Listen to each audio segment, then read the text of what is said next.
In the pristine wilderness of northern British Columbia, where the silence is so profound it seems to press against your eardrums, lies Cheslatta Lake, a mirror of dark water reflecting endless pine and the vast Canadian sky.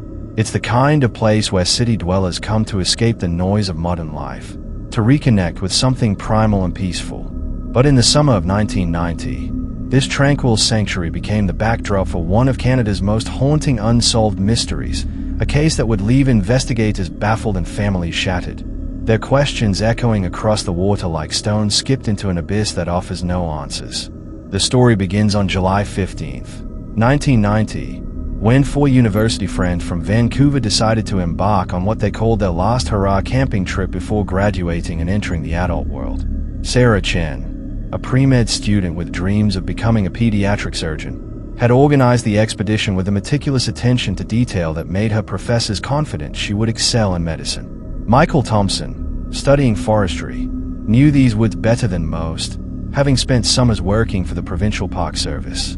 Jennifer Walsh, an art student whose watercolor paintings of Canadian landscapes had already begun attracting gallery attention, saw the trip as inspiration for her final thesis project. And David Park, a journalism major who documented everything with his ever-present camera, planned to create a photo essay about the untouched wilderness of British Columbia. They arrived at Cheslatta Lake on a Thursday afternoon, the kind of perfect summer day that makes you believe the world is fundamentally good. The temperature hovered around 75 degrees, with just enough breeze to keep the mosquitoes at bay. The lake stretched before them like polished obsidian, its surface occasionally broken by the gentle rise of a trout or the wake of a beaver making its evening rounds. They set up camp on the eastern shore, in a small clearing that offered both privacy and a stunning view of the sunset over the water. Their bright orange tents stood out against the deep greens of the forest, a cheerful beacon of human presence in the vast wilderness. According to the detailed journal that Sarah kept throughout their travels, the first 3 days were everything they had hoped for. They hiked the network of trails that crisscrossed the region, photographed wildlife, and spent long evenings around their campfire sharing stories and dreams about their futures. Michael taught the others to identify different bird calls echoing across the water. Jennifer sketched constantly, filling page after page with studies of light filtering through pine needles and the play of shadows on rock faces. David's camera clicked steadily, capturing not just the landscape but the joy on his friends' faces as they experienced this temporary escape from academic pressures and urban anxieties. The nearby campground host, an elderly man named Robert Clemens who had been managing that section of the park for over 15 years, later told investigators that he had checked on the group twice during their stay. Both times, he found them to be model campers. Their site was clean, their fire properly contained, and they were respectful of both the environment and other visitors. Clemens, a soft-spoken man with weathered hands and eyes that held decades of wilderness wisdom, said the four friends seemed genuinely happy to be there, and he had no concerns about their welfare or behavior. On Sunday evening, July 18th, another camper reported seeing the glow of their campfire through the trees and hearing the distant sound of laughter and conversation carrying across the water. This would be the last confirmed sighting of the four friends alive. The witness, a retired teacher from Calgary named Margaret Foster who was camping with her husband approximately half a mile away, later told police that the sound seemed normal and joyful, nothing that would have caused concern or warranted investigation. When Monday morning arrived with its pale, filtered sunlight streaming through the pine branches, an unsettling quiet had settled over the campsite. The kind of quiet that makes experienced outdoorsmen pause and listen more carefully, sensing that something has shifted in the natural rhythm of the forest. It was Robert Clemens who first noticed that something was wrong. During his routine morning patrol, he observed that there was no smoke rising from their campsite, no movement visible through the trees, no sounds of morning conversation or the clatter of cooking equipment that typically mark the beginning of a camping day. What Clemens discovered when he approached their campsite that Tuesday morning would haunt him for the rest of his life. The bright orange tent still stood in the clearing, but it was silent and still in a way that immediately triggered his deepest instincts for danger. Their campfire had burned down to cold ashes, and camping equipment was scattered around the site in a pattern that suggested hasty departure rather than organized packing.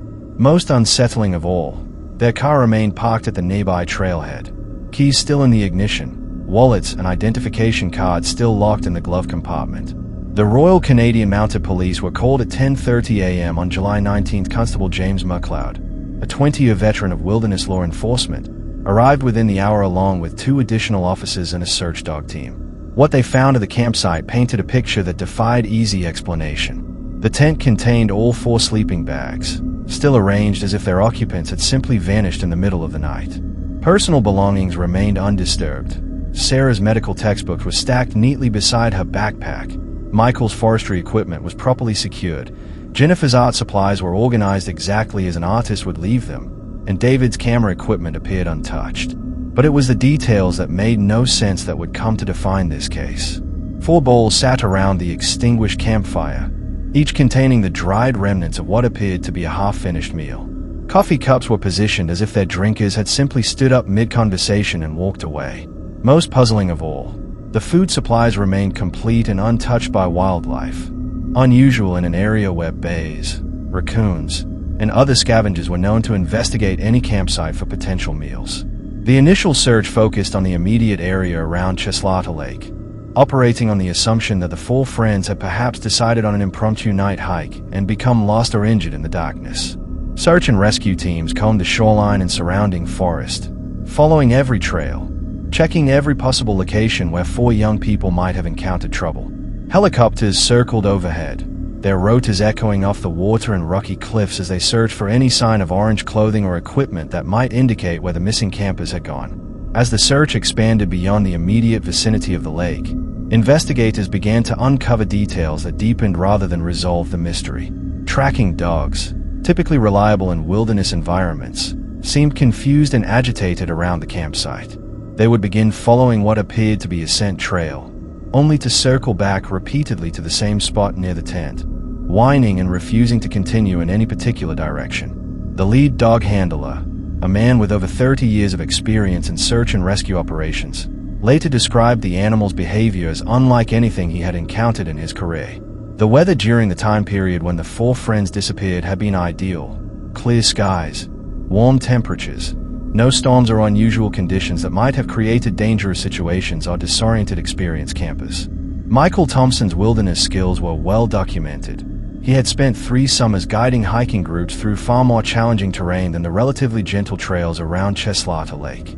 The idea that all 4 would have become simultaneously lost or injured in familiar territory strained credibility, yet no alternative explanation seemed to fit the evidence. Local indigenous communities, whose ancestors had inhabited the region for thousands of years, were consulted during the investigation. While respectful of law enforcement efforts, several tribal elders mentioned legends associated with Cheslatta Lake, stories passed down through generations about spirits that were said to call people into the water during certain phases of the moon. These accounts were noted but not seriously considered by investigators focused on finding concrete, physical evidence of what had happened to the missing campers. As days turned into weeks, the investigation expanded beyond simple search and rescue into a full criminal inquiry. The families of the 4 missing students hired private investigators, offering substantial rewards for any information that might lead to answers. The case began attracting national media attention, with reporters from major Canadian newspapers and television networks descending on the remote wilderness area. The peaceful solitude that had drawn the 4 friends to Cheslatta Lake was replaced by the controlled chaos of a major missing persons investigation. Detective Inspector Helen Morrison, assigned to lead the case for the RCMP, brought 25 years of experience in complex criminal investigations. She approached the Cheslatta Lake mystery with a methodical thoroughness that had made her one of the most respected investigators in British Columbia. Morrison ordered comprehensive forensic analysis of the campsite, searching for any trace evidence that might indicate what had happened during those final hours.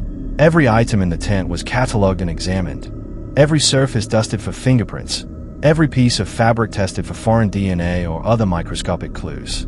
The forensic results only deepened the puzzle. The campsite showed no signs of struggle or violence. There were no unusual fingerprints, no evidence of weapons, no indication that the 4 friends had encountered other people during their final evening.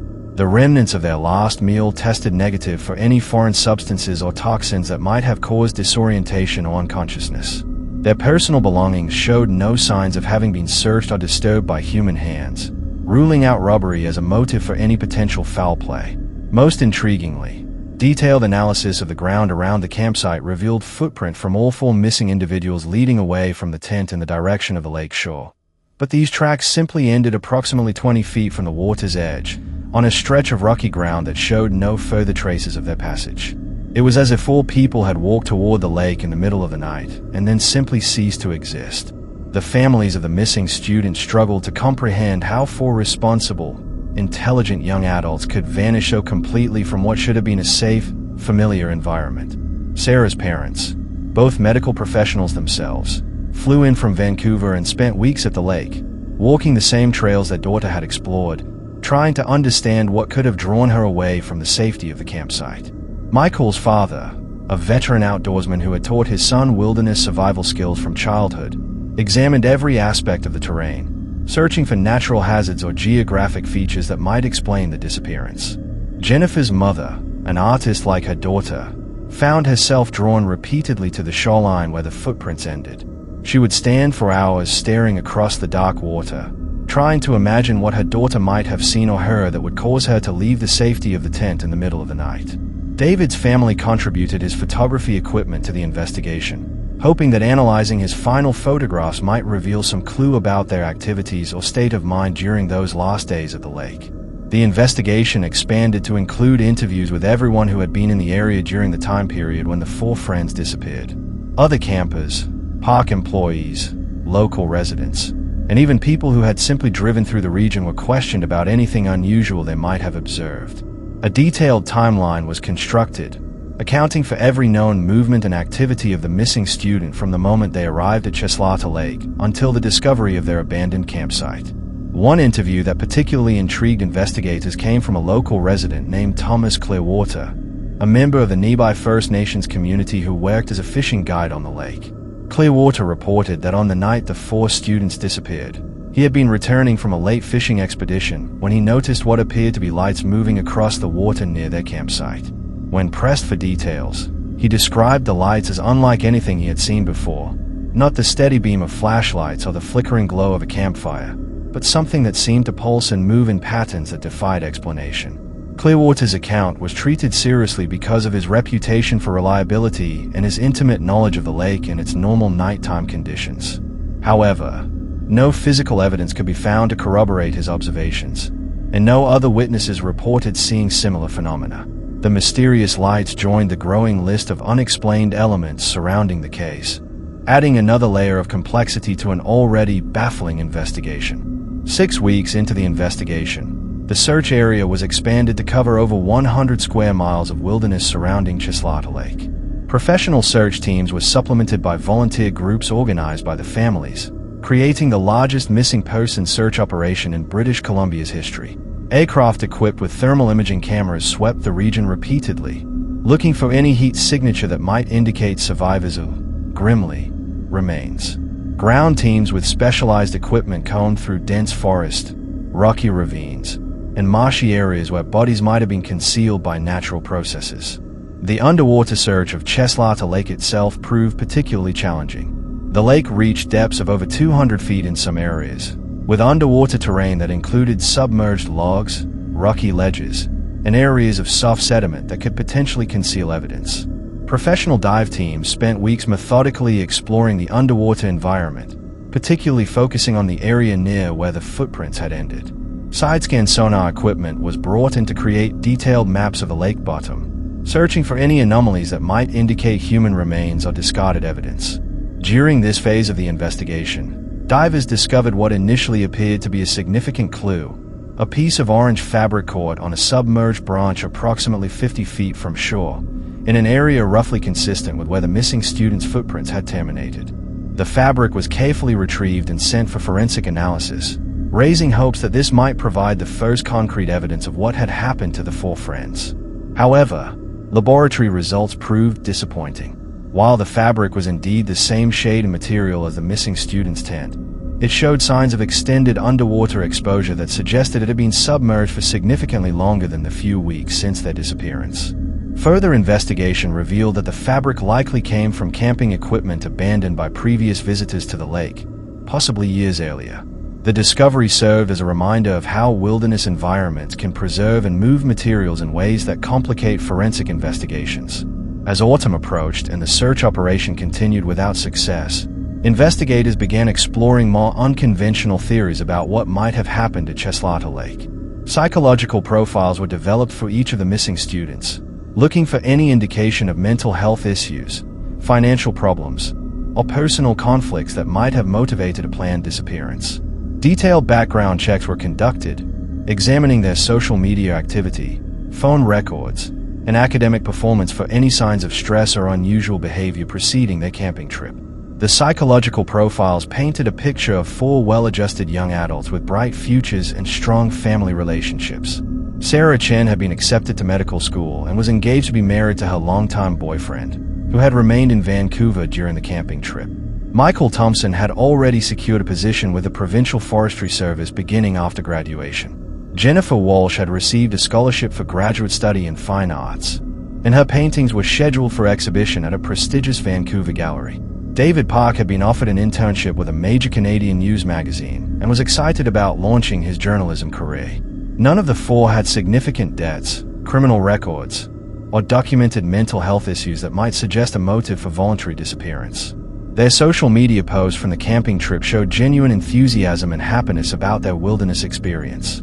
Text messages sent to family members during their first few days of the lake were cheerful and normal, with no undertone of distress or concern that might indicate brewing problems within the group. Detective Morrison began exploring the possibility that the 4 friends had encountered other people at the lake, perhaps individuals engaged in illegal activities who view the campers as potential witnesses or threats. The region's remoteness and accessibility made it a possible location for drug trafficking operations, illegal hunting, or other criminal enterprises that might violently protect their secrecy. However, extensive investigation into known criminal networks operating in northern British Columbia revealed no intelligence suggesting illegal activity in the immediate area of Cheslatta Lake during the relevant time period. The investigation also considered whether the 4 students might have accidentally witnessed or discovered something that put them in danger. This theory led to extensive examination of the photographs David Park had taken during their camping trip. Digital forensics experts analyzed dozens of images, looking for any background details that might reveal the presence of other people or unusual activities in the area. The photographs showed typical wilderness scenes, landscapes, wildlife, and candid shots of the friends enjoying their outdoor adventure.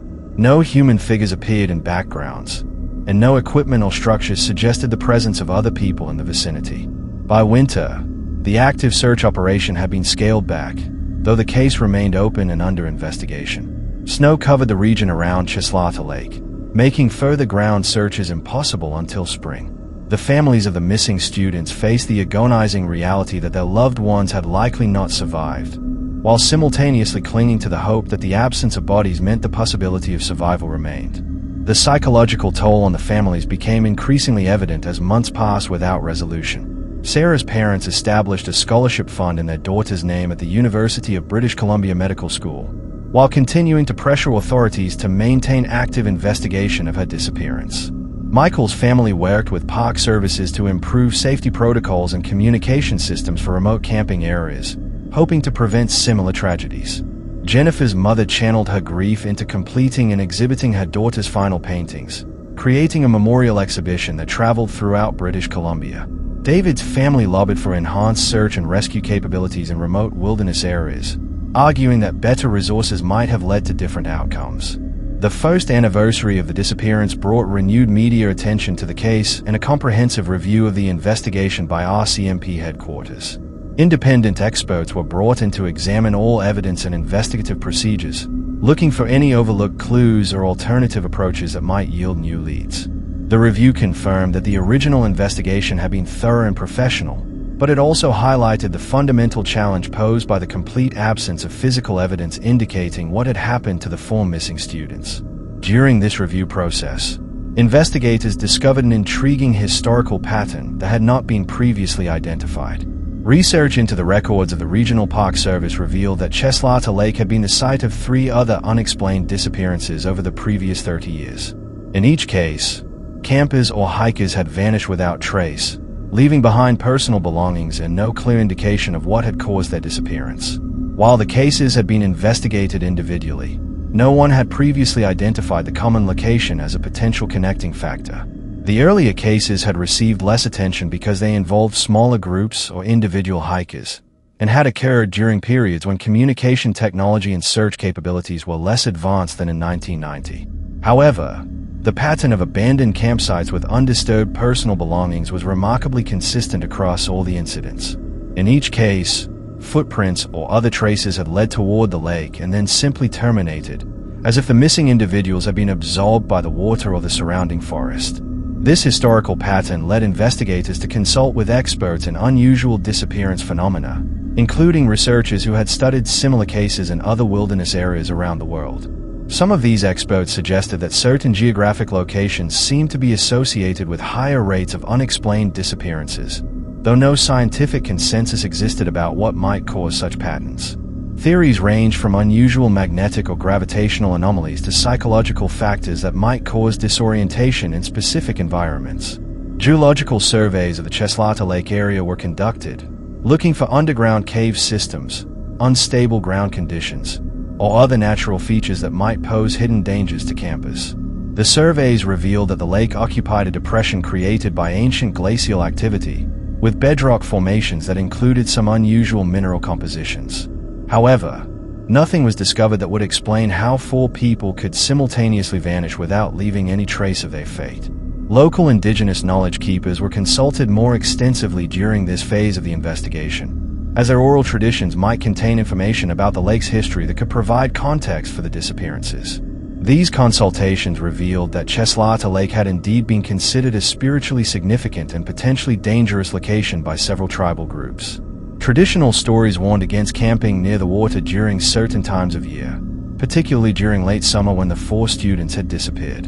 While investigators approached these cultural accounts with appropriate respect, they struggled to translate traditional knowledge into actionable leads for a modern criminal investigation. The stories spoke of spirits that called people into the water, of doorways between worlds that opened under specific conditions, and of the importance of maintaining proper relationships with the forces that governed wilderness places. These concepts, while meaningful within their cultural context, offered little guidance for determining the physical fate of 4 missing university students.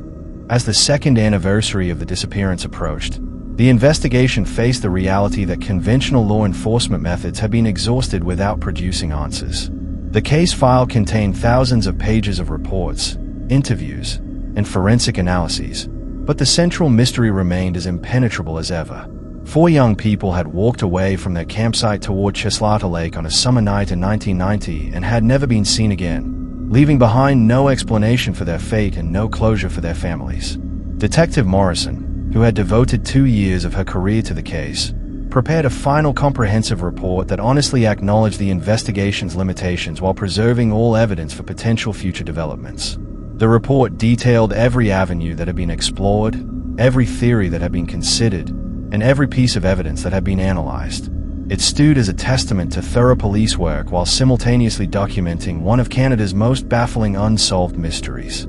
The families of the missing students gradually began the difficult process of moving forward with their lives while maintaining hope that someday answers might emerge. Memorial services were held on the 2nd anniversary, bringing together family members, friends, investigators, and community members who had been touched by the case. These gatherings served both to honor the memory of Sarah, Michael, Jennifer, and David, and to maintain public awareness of their unsolved disappearance. The Cheslatta Lake case entered the files of cold case investigators, where it joined thousands of other unresolved mysteries that haunt law enforcement agencies around the world. Periodically, new investigators would review the file, hoping that fresh perspectives or advancing technology might reveal previously hidden clues. DNA analysis techniques improved significantly during the 1990s, and investigators remained hopeful that future developments in forensic science might eventually provide answers that had eluded earlier investigations. The lake itself returned to its previous quiet existence, though it never entirely escaped the shadow cast by the events of 1990.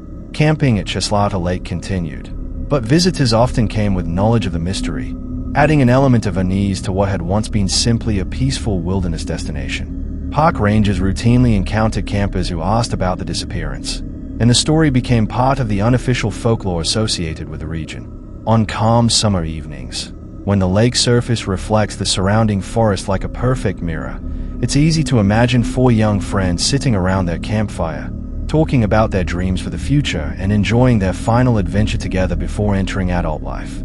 The mystery of what drew them away from that safe circle of light and into the vast darkness of the Canadian wilderness remains unsolved, a reminder that even in our modern world of GPS technology and instant communication, some places and some events continue to guard their secrets with absolute finality. The families never stopped believing that someday, somehow, they would learn the truth about what happened during those final hours at Cheslatta Lake. Their love for Sarah, Michael, Jennifer, and David remained as constant as the gentle lapping of waves against the rocky shoreline, carrying their questions and their hope across dark water toward a horizon that holds no answers, only the eternal silence of the northern wilderness and the enduring mystery of four bright lives that vanished like morning mist over the surface of a mountain lake.